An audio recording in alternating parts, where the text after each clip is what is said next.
Oh, that's really interesting. So missing from the ending of the anime is chapter 108, the clear epilogue of Takeshi Obata and Sugumi Oba's absolutely titanic 2003 manga, Death Note. It describes a reversion of the world that, while Kira's influence is certainly known and his effect felt, in a sort of twisted plasticity, the crime rates begin to rise again, the people start to languish again, and everything is, as it probably was, back to order.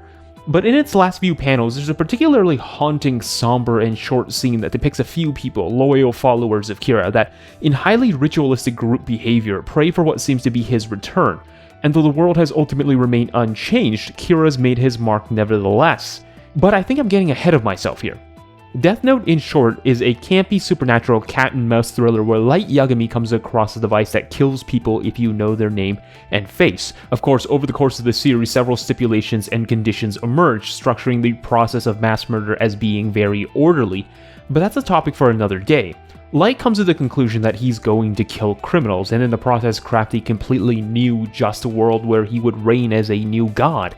This prompts a concerted effort by Interpol with the help of an eccentric super detective known as L, and the preceding episodes are a continuous string of characters attempting to outwit each other. Now, the reason why the differences between the ending of the anime and the manga are really interesting is because it's a really simple concept that underlines a lot of its social and visual media: apocalypticism.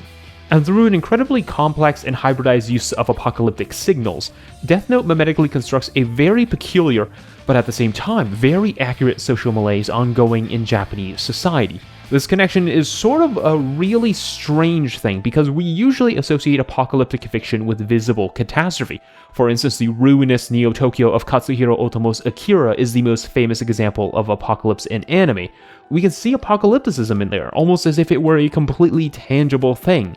In Death Note, destruction is hard to gauge, especially at the beginning, if only because of how it depicts social orders. The governments don't collapse, not really, but simply shift and try to adapt to what Kira is doing. Light still goes to school, Light still works, Light still has friends and obligations, but we have to disengage apocalypticism from simply an understanding of destruction. In fact, Death Note's dependence on apocalypticism is a little bit more classical. Originally, the term apocalypse was used as a revelation to disclose information to certain people that was, to quote Motoko Tanaka, unseen by others. The Shinigami themselves are revelatory devices, and Light confiding in Misa and Mikami is itself a parallel to disclosure. From the 2nd century AD, however, the idea, notably in Judeo-Christian communities, shifted through various dialogues. Sometimes it would mean the unveiling, sometimes it would be the final war between good and evil, and sometimes it would be an allegory for oppression. But what threads through most of these doctrines is the duality of apocalypticism's audience. Not only did it become an element for those privy to unseen knowledge, it also became a social release for those unchosen. And if we remember Light's sanctimonious speech, he will become the god of a new world, but at the same time he's also the voice of justice, a beacon of hope for those downtrodden and incapable of defending themselves. Here we see the duality, and whether it's true or not isn't that important, but rather that Light is drawing upon rhetoric that's highly recollective of this sort of fiction. Furthermore, Light's declaration of his more perverse intentions to Ryuk, starkly emblazoned behind Sunrays, is itself highly Kyolistic. Light cropping himself up as a ruler of a new world through his own doctrinal sense of justice that, as every episode continues to degrade in nuance, really underpins the hugely dichotomous Judeo-Christian black and white, righteous and sinful narrative that's dominated Western apocalypticism. And you can find the same Judeo-Christian sensibility in some of its art. For instance, in the first opening, Light and Ryuk are positioned in a way that references Michelangelo's The Creation of Adam. Later on, Naomi Misora is shown to be holding Ray Penbar's body in a way reminiscent of Pieta, also by Michelangelo. In fact, the first thing Light says in the series is, "Follow the teachings of God and receive his blessings. And so it shall be that the seas will once again become bountiful, the raging storms will subside." And to judge someone so permanently as to kill them without any chance of repentance is highly recollective of Revelations. But what makes the differences in the ending so interesting then, if Death Note is just depending on a Judeo-Christian sense of the apocalypse? Well, the thing is, it's not. Not entirely. Dennis Frolick, in an article titled "Evil Must Be Punished: Apocalyptic Religion" in the television series Death Note, an article that's hugely influenced my understanding of the show's use of apocalyptic language, states that the work incorporates but never really strongly engages with its apocalyptic symbolism. And he's right. Light never really gets punished for his actions. He's wildly successful throughout most of the series, and there's no real catharsis, since it's implied that he doesn't really go to meet any punishment. And Frolic goes on to conclude that since Obata and Oba both have a hands-off approach to their symbolism, which is accurate, we can really only engage with the work on how it stands by itself, as well as how people respond to it.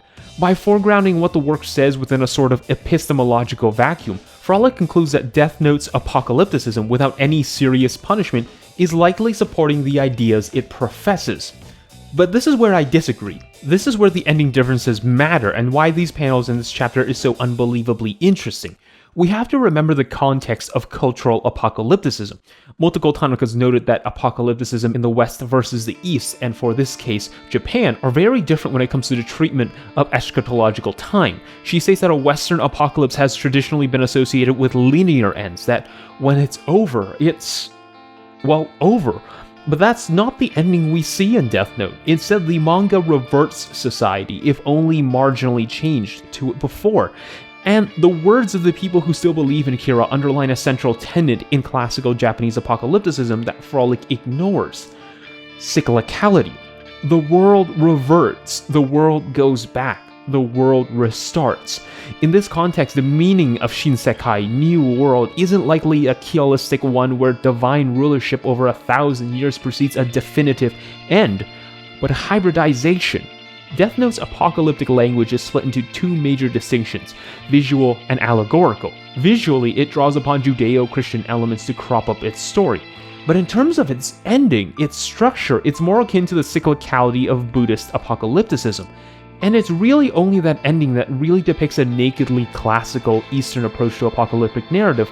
But if we're talking about eschatology, then understanding the end is, in fact, ipso facto important. And in Death Note, the end is implied to depend on archetypes of transhistoricity. Just as how this Kira was defeated, the hanging thread of Oba and Obata's last panels and the mundanity of Light's ascension to notoriety crops up the idea that another Kira may emerge, that another Kira will likely emerge. In short, Death Note draws upon a visual and surface language that's very Judeo-Christian, but its ending is notably non-Judeo-Christian. It's a hybrid. But why is this hybridization important? What does it seek to accomplish? Well, if we look at it from the perspective of this work incorporating two distinct elements of the end, then we can find a highly abstract but incredibly important element to understanding Death Note, and in many ways Japan's implementation of apocalypticism. But I think just Death Note alone isn't enough. We have to get a better idea of the literature, of the history. Death Note isn't the only show that depicts apocalypticism.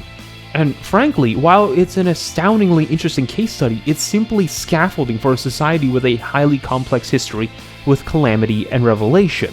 So, to get a better idea of these messages, and how something like apocalypticism could creep into and still succeed in a modern show like Death Note, let's go back a bit further.